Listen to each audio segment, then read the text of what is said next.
What is poppin', y'all? Welcome back to another YouTube video, and today we're taking a look at another news video, and this news video is incredible. It is about Jujutsu Kaisen Season 2. I lied, it's not a news video, it's an anime review. I get these muddled up all the time, I am so sorry.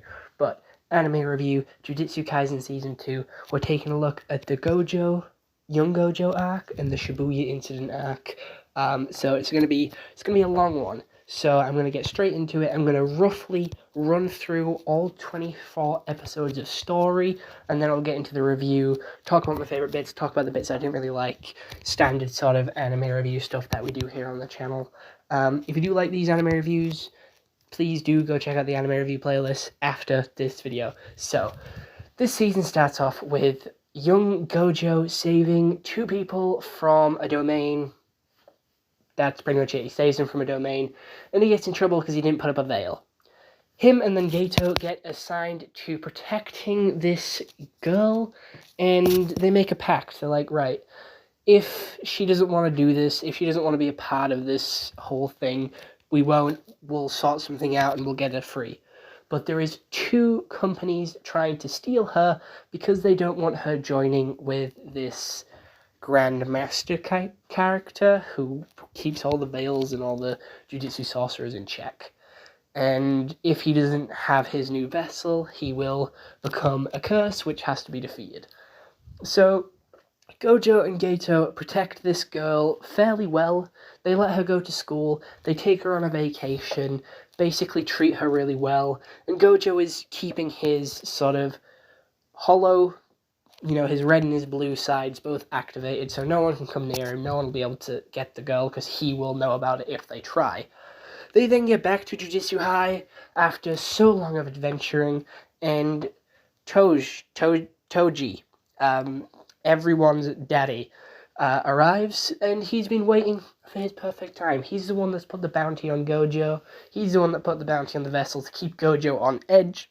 And now that he's lowered his guard because he's in Jujutsu High, that's when he strikes, hitting Gojo straight through the chest. Gojo is then fighting him while Geto runs the girl to the underground basement of Jujutsu High. Gojo then gets defeated. Geto then shoots the girl in the head. Nope, not Geto. Toji? I don't know, Mega Daddy with a big purple worm shoots the girl in the head. He fights Geto. Then he loses. Geto loses. And Gojo comes back. Gojo absolutely fucking wrecks Toji and kills him. He then promises to look after his son. Gojo almost goes crazy with power, unlocking Hollow Purple. We then have Geto turning to the dark side, saying that he doesn't want to be a Jujutsu sorcerer anymore to protect humans. He wants to kill the humans, calling them monkeys, calling them lesser beings, and wanting to sort of kill them all and have the Jujutsu sorcerers as like the mega race, as like the high race. We then skip to present day, and Nobara and Megumi are trying to get this girl with Yuji, trying to like hook them up, get them together, and we then have everyone sent to Shibuya, because there is a big veil. There's like layers and layers and layers of this veil, because the curses, Jogo and Geto and all of the others, Mahito, are putting this massive show on, killing everyone and trying to get Satoru Gojo trapped so they can unleash pretty much anything else.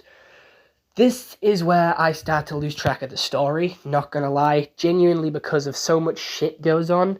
So we have the guy with the bandana getting killed on a roof because there is 3 people that are there to distract them, and he then gets killed by Toji because the grandma turns the grandson into Toji.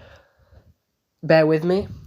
We then have Gojo fighting the plant lady demon, the blood guy, and Jogo in the train station in the underground bit. And he inevitably gets trapped in the box by Geto, or Geto's body with a random brain inside. And we mentioned Yuta, I think his name is. And then we have everyone finding out that Gojo got trapped, Itadori screams it from the rooftops, releasing all the other demons to sort of do the work. Loads of civilians die, not gonna lie. We then have Itadori teaming up with the incest duo of the... I forget their actual names, but they slept together, apparently. That's official now. And he went down and he had a fight with a couple of demons. A mantis demon, I do believe. While Megumi was fighting his dad, I do believe. With Toji. Because Toji broke into the domain with Nanami and Megami and another guy because a squid demon's attacking them now. They then defeat the squid demon and Megumi fights his dad and he inevitably wins. We then have the third member of the granny and the brother, which him and Itadori team up to fight. Then they go their separate ways. Megumi gets attacked by the kid in the sort of garbage bag with a blonde ponytail, which Nanami beat the shit out of. He ran away, he ran into Megumi. Megumi then pulls up this mega demon to fight him. That's where their story sort of stops, their story sort of ends. We have Itadori running around. He then goes into Shibuya after seeing Toge, who shouts salmon. That is the one time we see him. He dives into the underground bit and fights the blood dude, who inevitably the fight ends with them calling each other brothers. And he's knocked out. Jogo ran away from Gojo. Yes, their names are very confusing to say back to back. And force feeds Itadori fingers. He then becomes Sukuna. And goes and scares the living shit out of Panda. And another guy. And he then blows up half of Shibuya fighting Jogo and setting everything ablaze. He then causes more destruction and then lets Itadori have his body back and have an absolute panic attack. We then have Itadori running to the underground, seeing Nanami get absolutely clapped by Mahito, and then we see Nabora get absolutely clapped by Mahito, because that's what she's been doing. She's been fighting a clone of Mahito for the past however long. So they both get clapped. We then have, I forgot his name, the clapping guy, returning, another daddy that everyone calls. Jujutsu Kaisen has been gracious to us, giving us so many daddies and so many TikToks, which I don't give a shit, because my favourite character of Toge was barely in it. He said salmon once, lost his arm, and that was it. We then have them fighting Mahito. They go outside. We have a weird anime girl power moment with the clapping guy. He claps with his ass cheeks as well to get out of a situation, which is quite interesting. Yeah, very, very interesting. And we then have Panda and all of the other class arrive. Like, you know, the witch lady, the guy with the swords, the girl with the guns. They all arrive to fight Geto, because Geto actually eats Mahito for whatever reason. I don't know why, he just does. And then he summons a lady which has ice powers. And then another lady appears to help Itadori. The blood guy comes back to fight Geto, because he's like, no, you're not killing Itadori. Itadori's my brother. He's my blood relative. I need to protect him. I need to keep him safe. Causes a lot of destruction. Geto then dips with all of his crew. I do believe it's just Geto left. Everyone else got murked. So Geto bounces, and then Gojo's gone. Itadori is put on the watch list. Yuta comes back and promises to kill Itadori. He doesn't care if he's Gojo's student, he's killing him. He will be the executioner. We then have Itadori on the run, and Toge lost an arm. I don't know how Toge lost an arm, but apparently he lost an arm. And that is where the season ends. That was so much to cover, and I'm going to get into a little thing which we cannot talk about Jujutsu Kaisen without talking about this. The way the animators for Jujutsu Kaisen are being treated is fucking disgraceful. It is fucking awful. They have been forced to work for so long with very little breaks, very little pay, and not being allowed to go see their families. Mappa is exploiting animators to get this out on time. I would happily wait an extra couple of weeks just so animators could go home, have a rest, have a break, and see their families. I am completely fine with that. It is honestly so fucking horrible that the animators are being treated so shit, but Mappa doesn't care because Jujutsu Kaisen is doing so well, it's getting so much publicity, everyone's talking about it, TikTok is going off about all these different daddies, and everyone is hyped for the next episode. Mappa has so much shit on their plate right now. They have One Punch Man, they just finished Attack on Titan, they have Spy Family, I do believe, as well, on their fucking roster of what they're making. And the animators are not getting a fucking break. They need one. Jujutsu Kaisen Season 3 has also been announced for 2025. That is a year away. The animators are not being treated fairly. They're not being treated well. And that is disgraceful. Something needs to change, and I don't know how to make that change. Because I don't know how. I just don't know how to make that change, but it is something that needs to be discussed, needs to be talked about, and needs to be put out there in the open.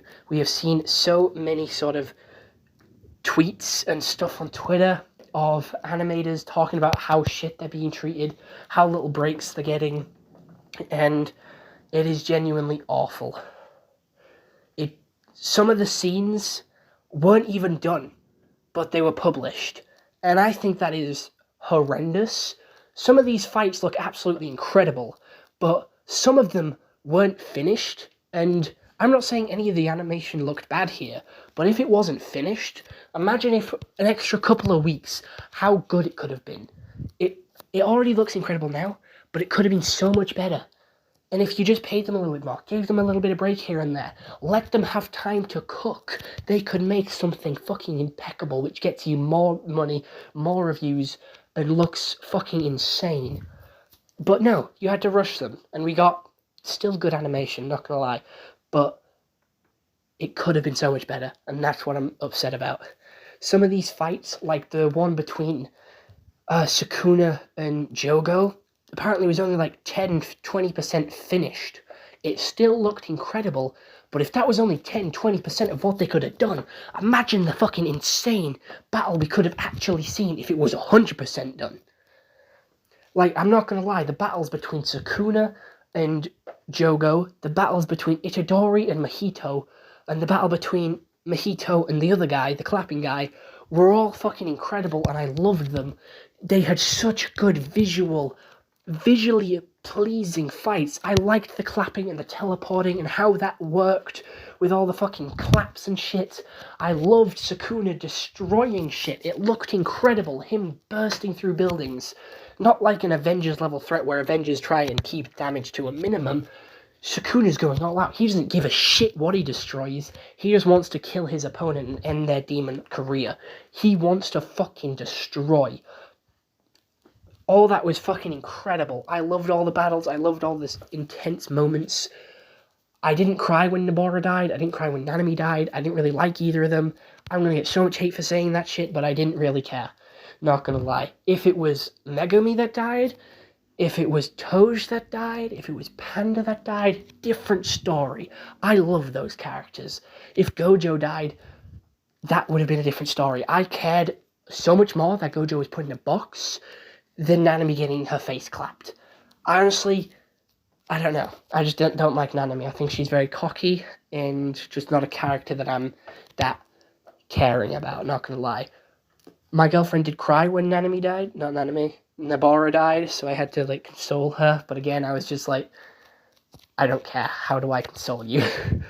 I don't care that she died. I care about you crying. Why do you care about her?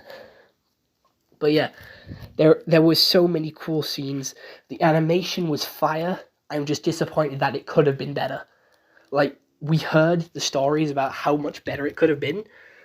I just wish we got that. But I'm very upset that Toj was in it for all of 2 minutes. He said salmon, and that was all we saw of him. He is my fucking favourite character.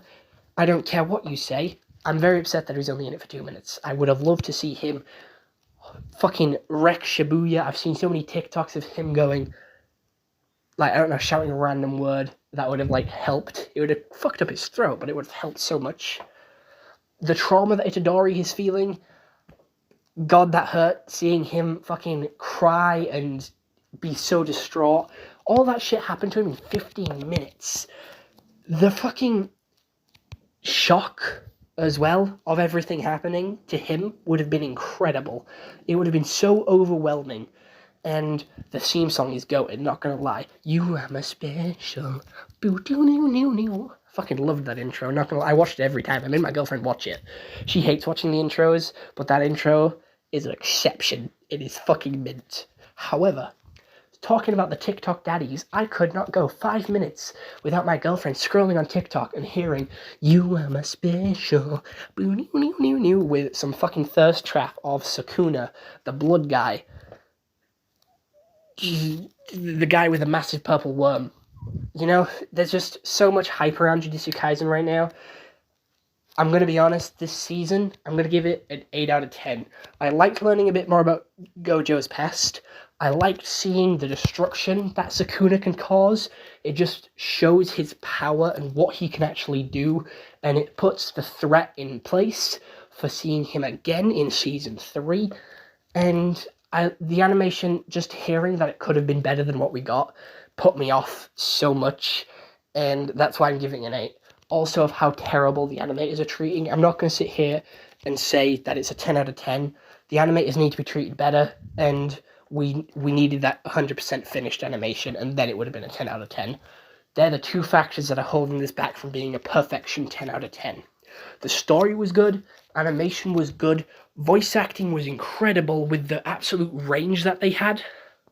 I watch in dub, so the range in dub was incredible for Itadori with all the shit that he had to deal with. But just the raw emotion from everyone was like pure perfection. And that's it from me. Please go watch Jujutsu Kaisen. It is incredible. But other than that, hope you'll enjoy. See you all next one. Have a nice day and goodbye.